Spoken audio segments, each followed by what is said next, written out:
Ready तनी एक बार दिमाग को बतिया ले रखो। हाँ तब बोले बोला। अरे भगवान हम का बोले समझ नहीं आवत। बहुत हीरो बनता होसन के हीरो के निकलवावत है। बड़ा हीरो बनता है ना, ये लोगन के हीरो गोड़ा अब निकलवावत है हम। ये लोगन के कुत्ता नियर पिटवाई हम। हाँ हेलो कट हेलो हाँ हमारे जाने मन का टेंशन ले ले हो। अरे हम भी नहीं आवत नहीं कट मारा यार तो तुम ले जा क्या करिया कुछ ना करिया वो ए बड़े खिंचाते हैं मां। ए उसने खिंचा लिया मेरे नहीं खिंचा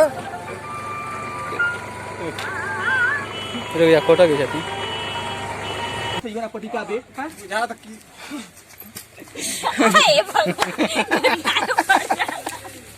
ठीक है गाड़ी चली एकदम। ये भगवान उनका ओहो जीजा के घर में पता नहीं कहाँ जाकन बा इतना दूर चल के आओ तनी धूप में से। बहुत सही ऐसे बोल सकेला? हाँ एकदम एकदम एकदम हाँ भोजपुर में किसी तरह बोलिए बोलिए। ओहो कितना क्या तगड़ा काम बाटे।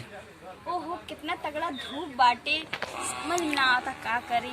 कितना दूर जाएगा हमके जीजा के घर। पता ना कहाँ जीजा घर पड़ी कहाँ जीजा के घर पड़ी। क्यों लोग तो नहीं पूछ लें लौकतो नहीं खे फिर से क्यों लोग तो नहीं पूछ लें क्यों लौकते नहीं खे क्यों से पूछ लें क्यों से पूछी हम क्यों तो लौकते नहीं